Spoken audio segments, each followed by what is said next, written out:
Your Politics Are Boring as Fuck, written by Nadia C., April 11th, 1997. Read by Naomi Kirst-Schultz, June 24th, 2022. Face it, your politics are boring as fuck. You know it's true. Otherwise, why does everyone cringe when you say the word? Why has attendance at your anarcho-communist theory discussion group meetings fallen to an all-time low? Why has the oppressed proletariat not come to its senses and joined you in your fight for world liberation?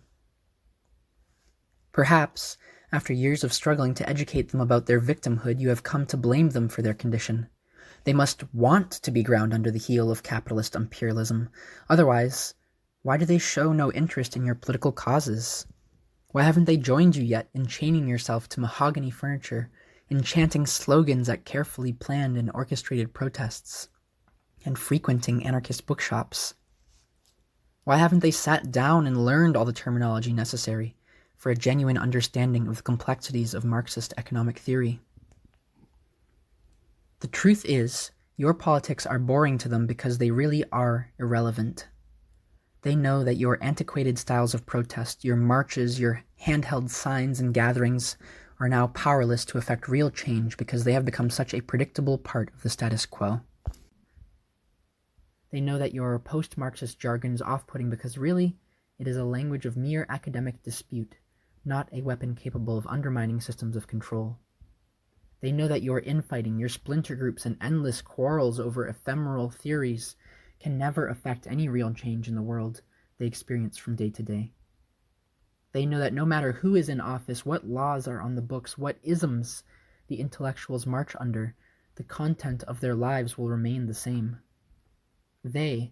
We know that our boredom is proof that these quote-unquote politics are not the key to any real transformation of life, for our lives are boring enough already. And you know it too.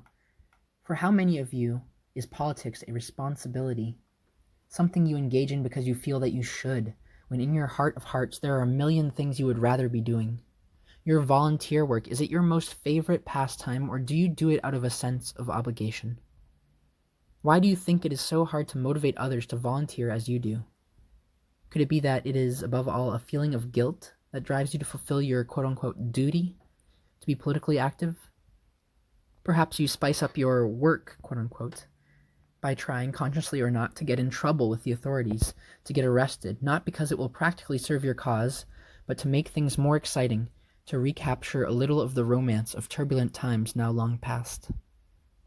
Have you ever felt that you were participating in a ritual, a long-established tradition of fringe protest that really only serves to strengthen the position of the mainstream? Have you ever secretly longed to escape from the stagnation and boredom of your political responsibilities? It's no wonder that no one has joined you in your political endeavors. Perhaps you tell yourself that it's tough, thankless work, but somebody's got to do it. The answer is, well, no. You actually do us all a real disservice with your tiresome, tedious politics. For in fact, there is nothing more important than politics, not the politics of American quote-unquote democracy and law, of who is elected state legislator to sign the same bills and perpetuate the same system. Not the politics of the I got involved with the radical left because I enjoy quibbling over trivial details and writing rhetorically about an unreachable utopia anarchist. Not the politics of any leader or ideology that demands that you make sacrifices for quote-unquote the cause, but the politics of our everyday lives. When you separate politics from the immediate, everyday experiences of individual men and women, it becomes completely irrelevant. Indeed, it becomes the private domain of wealthy, comfortable intellectuals who can trouble themselves with such dreary theoretical things.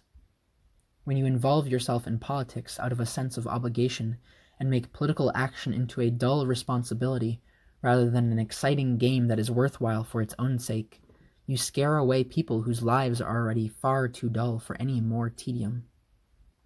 When you make politics into a lifeless thing, a joyless thing, a dreadful responsibility, becomes just another weight upon people, rather than a means to lift weight from people. And thus, you ruin the idea of politics for the people to whom it should be most important. For everyone has a stake in considering their lives, in asking themselves what they want out of life and how they can get it. But you make politics look to them like a miserable, self-referential, pointless middle-class and bohemian game, a game with no relevance to the real lives that they are living out. What should be political? Whether we enjoy what we do to get food and shelter, whether we feel like our daily interactions with our friends, neighbors, and coworkers are fulfilling, whether we have the opportunity to live each day the way we desire to. And politics should consist not of merely discussing these questions, but of acting directly to improve our lives in the immediate present. Acting in a way that is itself entertaining, exciting, joyous, because political action that is tedious, tiresome, and oppressive can only perpetuate tedium, fatigue, and oppression in our lives. No more time should be wasted debating over issues that will be irrelevant when we must go to work again the next day. No more predictable ritual protests that the authorities know all too well how to deal with. No more boring ritual protests which will not sound like a thrilling way to spend a Saturday afternoon to potential volunteers. Clearly, those won't get us anywhere. Never again shall we, quote, sacrifice ourselves for the cause, end quote. For we ourselves, happiness in our own lives and the lives of our fellows must be our cause. After we make politics relevant and exciting, the rest will follow. But from a dreary, merely theoretical and or ritualized politics, nothing valuable can follow. This is not to say that we should show no interest in the welfare of humans, animals, or ecosystems that do not contact us directly in our day-to-day existence. But the foundation of our politics must be concrete. It must be immediate. It must be obvious to everyone why it is worth the effort. It must be fun in itself. How can we do positive things for others if we ourselves do not enjoy our own lives? To make this concrete for a moment, an afternoon of collecting food from businesses that should have thrown it away and serving it to hungry people and people who are tired of working to pay for food. That is good political action, but only if you enjoy it. If you do it with your friends, if you meet new friends while you're doing it, if you fall in love or trade funny stories or just feel proud to have helped a woman by easing her financial needs, that's good political action. On the other hand, if you spend the afternoon typing an angry letter to an obscure leftist tabloid objecting to a columnist's use of the term anarcho-syndicalist, that's not going to accomplish shit, and you know it.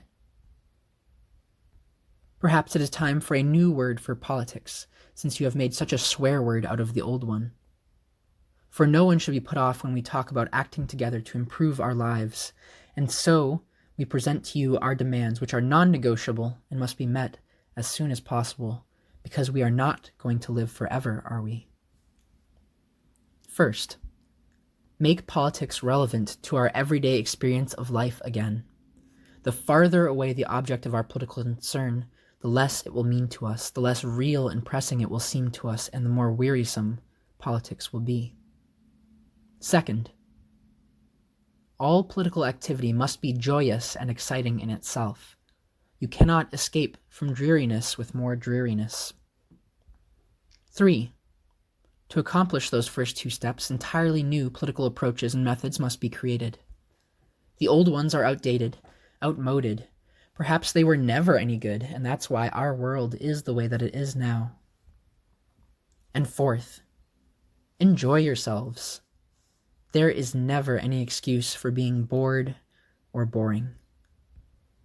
Join us in making the revolution a game played for the highest stakes of all, but a joyous, carefree game nonetheless. Your Politics Are Boring as Fuck, written by Nadia C., April 11th, 1997. Read by Naomi Kirst-Schultz, June 24th, 2022.